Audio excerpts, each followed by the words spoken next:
Perbedaan, apakah jalan untuk menghancurkan, pintu untuk menjerumuskan, atau saling meninggikan derajat?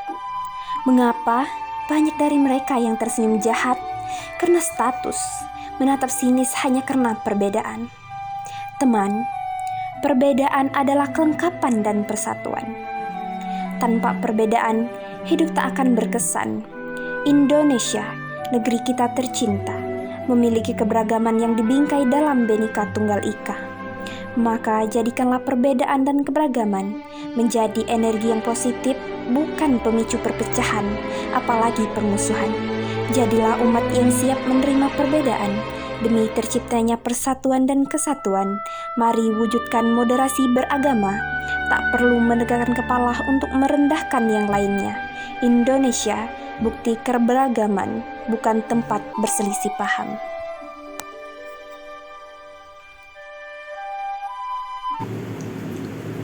Assalamualaikum warahmatullahi wabarakatuh. Salam sejahtera bagi kita semua. Shalom, Om Swastiastu, Namo Buddhaya, Wei Dudong Tian, salam kebajikan.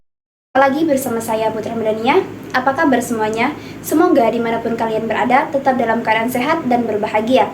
Baik, jika minggu kemarin kita membahas mengenai teori budaya, maka pada hari ini kita akan membahas mengenai tri kerukunan umat beragama. Oke, sebelum kita lanjut, jangan lupa like, comment, and subscribe. Kita sebagai masyarakat yang beragama pasti memiliki keyakinan yang berbeda. Hal ini didukung oleh Undang-Undang tahun 1945 pasal 29 ayat 1 dan 2 yang berbunyi, negara berdasar atas ketuhanan yang Maha Esa. Negara menjamin kemerdekaan tiap-tiap penduduk untuk memeluk agamanya masing-masing dan untuk beribadah menurut agamanya dan kepercayaannya.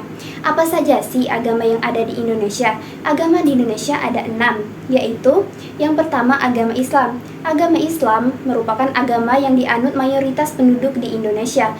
Pemeluk agama Islam disebut sebagai Muslim. Adapun Tuhan dalam agama Islam disebut dengan nama Allah. Agama Islam merupakan agama terbesar di Indonesia. Kitab suci agama Islam adalah Al-Quran, sedangkan tempat ibadahnya masjid. Hari besar Idul Fitri dan Idul Adha. Yang kedua yaitu agama Kristen. Orang Kristen, orang yang berarti menjadi bagian dari kelompok Kristus atau pengikut Kristus. Agama Kristen merupakan agama kedua terbesar di Indonesia. Kitab suci agama Kristen Protestan adalah Alkitab, sedangkan tempat ibadahnya gereja. Hari besarnya adalah hari Natal. Yang ketiga yaitu Katolik, merupakan agama yang meyakini Yesus Kristus sebagai Tuhan yang menjadi juru selamat bagi manusia.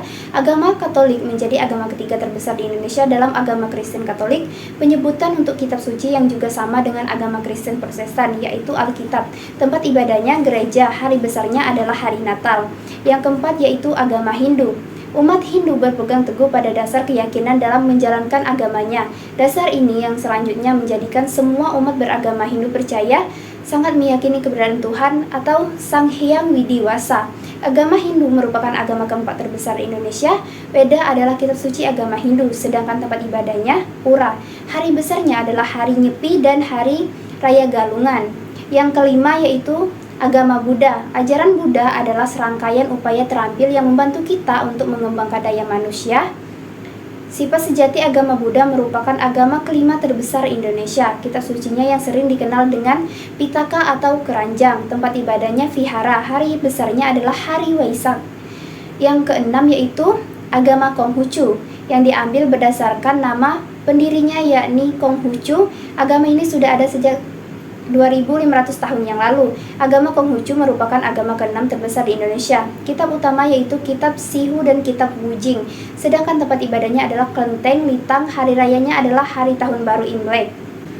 Nah, jika tadi kita sudah tahu apa saja agama yang ada di Indonesia, maka selanjutnya saya akan menjelaskan apa itu tri kerukunan umat beragama. Pemerintah mencanangkan program tri kerukunan umat beragama.